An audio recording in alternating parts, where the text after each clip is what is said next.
பிராம்ப்டனில் வீட்டு வாடகை என்பது ஒரு சிக்கலான விடயமாக மாறுகிறதா என்ற கேள்வி பலருக்கும் ஏற்பட்டிருக்கின்றது. காரணம், பிராம்ப்டனில் நீங்கள் ஒரு வீட்டை அல்லது 4 யூனிட்டுகளுக்கு உட்பட்ட யூனிட்டுகளை வாடகைக்கு விடுகின்ற பொழுது பல்வேறு விதிமுறைகள் ஜனவரி 2026 இருந்து அமுல்படுத்தப்பட்டிருப்பதாக பிரம்ப்டன் நகர சபை தெரிவித்திருக்கின்றது. இது குறித்த விடயங்களை நாங்கள் இன்றைய நிகழ்ச்சியில் பேச இருக்கின்றோம். உங்களுக்கு லீஸ் சம்பந்தமான எந்த கேள்விகள் இருந்தாலும் அதற்கு ஒரு ரியல்டராக நாம் இருவரும் பதிலளிப்பதற்கு தயாராக இருக்கின்றோம். அந்த வகையில் இப்பொழுது என்னோடு சக ரியல்டர் முரளி மகா இணைந்திருக்கின்றார். அவரை சந்திப்போம். வணக்கம் முரளி. வணக்கம் ராம். என்னை பொறுத்தவரையில் இந்த பிராம்ப்டனில் வந்திருக்கின்ற விதிமுறை என்பது ரியல் எஸ்டேட் துறைக்கே ஒரு முன்னோடி திட்டமாகத்தான் பார்க்கக்கூடிய ஒன்றாக இருக்கின்றது. இதை பற்றி நீங்கள் என்ன நினைக்கின்றீர்கள்? இது வரவேற்க வேண்டிய திட்டம் தான் என்றால், நீங்கள் கவனித்திருப்பீர்கள், பிராம்ப்டன் நகரத்தில் தான் அதிக அளவிலான ஃபயர் நடந்திருக்கிறது. நிறைய அளவு வீடுகள் எரிந்திருக்கின்றன. அண்மையில் பிராம்ப்டன் மேயர் அவர்களுக்கும் எங்களுடைய டாக்ஃபோர்ட் பிரீமியருக்கும் இடையிலே ஒரு கருத்து முரண்பாடு வந்தது. எப்படி நாங்கள் அந்த வீட்டினுடைய ஃபயர் டிபார்ட்மெண்ட் எப்படி ஒரு அறிவிக்காமல் எப்படி வீட்டுக்குள் செல்வது என்ற பிரச்சனைகள் கன தோன்றின. அதன் விளைவாக பல்வேறு விதமான மாற்று நடவடிக்கைகளை செய்திருக்கிறார்கள். அது வரவேற்கத்தக்க வேண்டிய விடயம் என்றால், இப்பொழுது அவர்கள் நீங்கள் 4 யூனிட்டுக்கு குறைப்பட்ட எந்த யூனிட்டாக இருந்தாலும் நீங்கள் அதுக்கு பெர்மிட் முந்தி அதாவது ஒரு 4 டூப்ளெக்ஸோ நிறுவன இதுகளுக்கு பெர்மிட் இல்லாமலே நீங்கள் ரன் பண்ணக்கூடிய சூழ்நிலை இருந்தது. இப்போது மாற்றி விட்டார்கள். இப்பொழுது பேஸ்மெனை கூட ஒரு யூனிட்டாக கருதுகிறார்கள். எனவே நீங்கள் அதுக்கு அப்ளை பண்ணி அதுக்கான லைசன்ஸை பெற வேண்டும். அது நல்ல முயற்சி தான். அது இப்போ இந்த நகரங்களில், பிராம்ப்டன் நகரங்களில் வீடுகளை சிறு சிறு பிரித்து சரியான வாசல் இன்றி, சரியான விண்டோக்கள் இன்றி, ஃபயர் டிபார்ட்மெண்ட் உள்புக முடியாத மாதிரி, அதாவது பைலோ எந்த இதையும் ஃபாலோ பண்ணாமல் பல்வேறு வீடுகள் அமைக்கப்பட்டிருக்கின்றன. அண்மையில் எரிந்த வீடு ஒன்றிலும் என்று சொல்லியிருந்தார்கள். நிறைய பைலோ ஃபால்ட் இருக்கிறது. மற்றது நான் கவனித்திருக்கிறேன், அந்த கூட இந்தியா வம்சாவளி மக்கள் அங்கே கூட வாழ்கின்ற விளைவாக அவர்கள் சமைக்கின்ற பொழுது ஏற்பட்ட புகையை கட்டுப்படுத்துவதற்கு புகையினாலே அவர் அந்த ஃபயர் எல்லாமே கூட நிப்பாட்டி வைத்திருக்கிறேன் நான் கவனித்திருக்கிறேன். இது ஒரு சரியான முடிவல்ல. அது பல்வேறு விதமான உயிர் சேதங்கள் ஏற்பதற்கான வாய்ப்புகள் இருக்கின்றன. எனவே இந்த முயற்சி உண்மையிலே வரவேற்க வேண்டும். நல்ல முயற்சியும் கூட. ஆமாம், இது சந்தை நிலவரத்தை பொறுத்தவரையில் பிராம்ப்டனில் ஒரு பாரிய தாக்கத்தை ஏற்படுத்தும் என்று தெரிவிக்கப்படுகிறது. காரணம், இதுவரை காலமும் லீகல் இல்லாமல் பேஸ்மெண்டை பலரும் தன்னிச்சையான முறையில் வாடகை கொடுத்திருக்கின்றார்கள். நீங்கள் இவ்வாறான லைசன்ஸுக்கு அப்ளை பண்ணுகின்ற பொழுது அதற்கான தராதரங்கள் மிக உன்னிப்பாக கவனிக்கப்படும் என்ற ஒரு விடயத்தை முன்னிறுத்தி இருக்கின்றார்கள். அதே நேரத்தில் இந்த யூனிட்டில் இருக்கக்கூடியவர்களின் அளவு மற்றும் எவ்வாறான விடயங்கள் அதில் சரிபார்க்கப்பட வேண்டும் போன்ற பல விடயங்களையும் அவர்கள் கவனிக்கிறார்கள். ஆகவே ஒரு லீகல் அபார்ட்மெண்ட்டுக்கு எவ்வாறான விடயங்கள் அவசியமோ தர நிர்ணயத்தின் அடிப்படையில் அவற்றை நீங்கள் கொண்டிருப்பவராக இருந்தால்தான் இந்த லைசன்ஸுக்கு அப்ளை பண்ணலாம். ஏன் நான் லைசன்ஸ் எடுக்க வேண்டும், நான் அவ்வாறு இல்லாமல் எனக்கு தெரிந்தவிடம் வாடகைக்கு கொடுக்கலாம் என்று நினைப்பவர்களுக்கு பல்வேறு சிக்கல்கள் காத்திருக்கின்றன. ஏனென்றால் இவ்வாறான லீஸில் இருப்பவர்கள் தொடர்ந்து ஒரு நிலையான உறவுத்தன்மையை பேணுபவர்களாக இருக்க மாட்டார்கள். அவர்கள் உங்கள் மீது குற்றச்சாட்டுகளை முன்வைக்கின்ற பொழுது அல்லது முறையிடுகின்ற பொழுது அதனால் ஏற்படக்கூடிய அபராத தொகையும் அதிகமாகவே இருக்கிறது. அது முதல் தடவை ஒருவர் தவறு செய்கின்ற பொழுது ஒரு தொகையாகவும், தொடர்ந்து அதிகரிக்கின்ற பொழுது இவ்வாறான மீண்டும் மீண்டும் சம்பவங்கள் நடைபெற்றால் அதற்கான அபராத தொகையும் அதிகமாக இருக்கின்றது. குறிப்பாக $700 $1,500 வரையிலான தண்டனை பணத்தை அவர்கள் அறவிடுவார்கள் என்ற ஒரு விடயத்தையும் பிராம்ப்டன் மாநகர சபை அறிவித்திருக்கின்றது.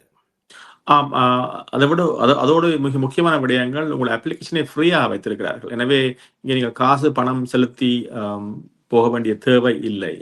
நீங்கள் ஃப்ரீயாக அப்ளிகேஷன் செய்யலாம்.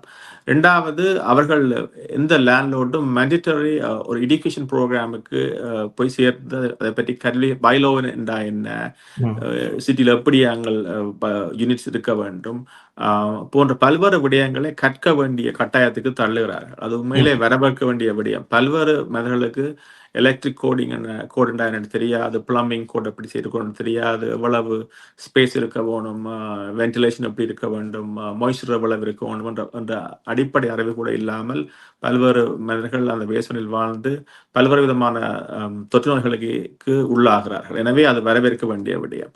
அது மட்டுமின்றி இதில் முக்கியமான விடயம், ரூமுடைய சைஸை கணக்கெடுக்கிறார்கள்.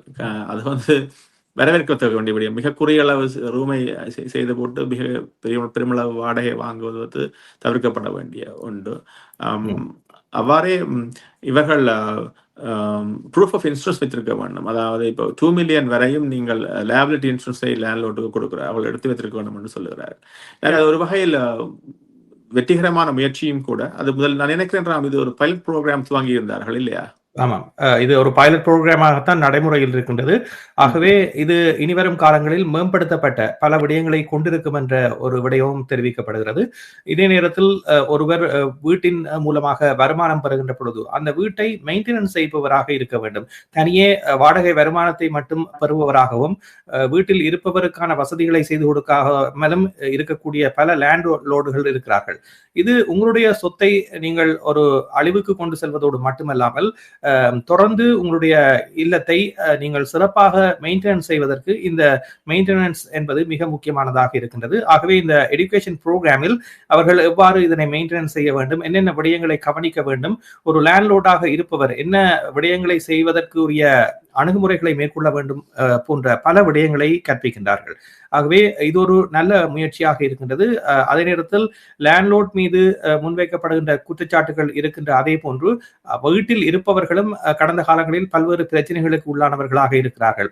ஆகவே அவர்களுக்கும் இந்த சொத்தில் பொறுப்பு இருக்கின்றது என்பதை எடுத்துக்காட்டக்கூடிய வகையில் தான் இந்த லைசன்ஸ் நடைமுறை இருக்கின்றது. இவ்வாறு வாடகை கொடுப்பவர்களுக்கு இருக்கக்கூடிய பிரச்சனைகள் என்பது எதிர்காலத்தில் நீதிமன்றம் வரை செல்வதற்கான வாய்ப்புகளும் குறைவாக இதன் மூலமாக ஏற்படப்படுகிறது. ஏனென்றால் தனியே லைசன்ஸை வைத்திருப்பவர் ஒரு வாகனம் ஓட்டுவது போன்றுதான். உங்களுக்கு லைசன்ஸ் இருக்கின்றது என்பதற்கான கட்டுப்பாடுகளை நீங்கள் கொண்டிருப்பவராக இருக்க வேண்டும். அதே போன்று லைசன்ஸ் கொடுக்கின்ற பொழுது உங்களுக்கு அந்த தகுதி இருக்கின்றதா என்பதனையும் அறிவார்கள். ஆகவே இரு பக்கமும் பல்வேறு விடயங்களை ஆராய்ந்து ஒரு விடயத்தை செய்கின்ற பொழுது அதனால் ஏற்படக்கூடிய விளைவுகள் என்பது ஒரு நன்மை அளிக்கக்கூடிய விளைவுகளாக இருக்கும். அதற்கு எடுத்துக்காட்டாக இந்த பிரம்டன் நகரம் எடுத்துக்கக்கூடிய இந்த முடிவு இருக்கின்றது. முக்கியமா இன்னொரு விடயம் வந்து அவர்கள் ஒரு அனுவலுக்கு தான் கொடுக்கிறார்கள். இப்போ 1 வருடங்களுக்கு பிறகு நீங்கள் திருப்பி ரினியூ பண்ண வேண்டும். ஸோ உங்களுக்கு மீது கம்ப்ளைண்ட் வந்ததுன்னு சொன்னால் அல்லது வேறு விதமான பிரச்சனைகள் வருமாக இருந்தால் அந்த லைசன்ஸின் ரினியூ பண்ணதுக்கு பைலோ ஆஃபீஸர்ஸ் நான் நினைக்கிறேன் உங்களுக்கு ரெஸ்ட்ரிக்ஷனை போடுவார்கள். இது முடித்தாதான் உங்களுக்கு லைசன்ஸ் ரினியூ பண்ணுறோம். நல்ல முயற்சி. எவ்வாறு எங்களுடைய பிரீமியர் வந்து ரெண்டல் நடைமுறையில் இப்ப டெனன்ட் செய்கிற அந்த டெனன்ட் வந்து ரெண்டை பே பண்ணாமல் தாமதிக்கிறதுக்கான ஒரு கட்டுப்பாடை கொண்டிருக்கிறாரோ, 1 இயருக்குள்ள அந்த பிரச்சனைகளை தீர்க்கின்றாரோ, அவ்வாறு அது நடக்கும்போது இந்த புறத்தில் லைசன்ஸ் ரெண்டல் ப்ராப்பர்ட்டிஸ் வந்து லைசன்ஸ் கொண்டுகின்ற பொழுது ஒரு பேலன்ஸ் அப்ரோச்சாக இருக்கிறது. எனவே இருவர் லேண்ட்லோர்டாக இருந்தாலும் சரி, டெனண்டாக இருந்தாலும் சரி, ஒரு சுமூத்தான நடைமுறையில் தங்களுடைய நடவடிக்கைகளை மேற்கொள்ளலாம் என்று நான் நம்புகிறேன். ஆகவே இது பற்றிய மேலதிக விவரங்கள் உங்களுக்கு தேவை என்றால் நீங்கள் எம்மோடு அழைக்கலாம். குறிப்பாக பிராம்டனில் இருந்து இந்த நிகழ்ச்சியினை பார்த்து கொண்டிருப்பவர்கள் நீங்கள் ஒரு வீட்டை வாடகைக்கு கொடுக்க வேண்டும் என்று விரும்பினாலோ அல்லது தொடர்ந்து வருகின்ற காலங்களில் எவ்வாறு செயற்பட வேண்டும் என்ற விருப்பம் உங்களுக்கு இருந்தாலோ எம்மை அழைத்தால் நாங்கள் அதற்கான வழிகாட்டுதல்களை வழங்குவதற்காக தயாராக இருக்கின்றோம். அது மட்டுமல்லாமல் முரளி குறிப்பிட்டது போன்று ஒன்டாரியோவில் ஏற்படக்கூடிய இந்த லீஸில் லேண்ட்லோர்ட் டெனன்ட் போர்டுக்கு இடையிலான பல்வேறு மாற்றங்கள் வருகின்றன. அந்த நடைமுறை சொந்தமான பல விடயங்களை நாங்கள் எதிர்கால நிகழ்ச்சிகளில் உங்களுக்காக வழங்க காத்திருக்கின்றோம் என்பதனையும் இந்த நேரத்தில் சொல்லிக்கொள்ள விரும்புகின்றோம். நன்றி.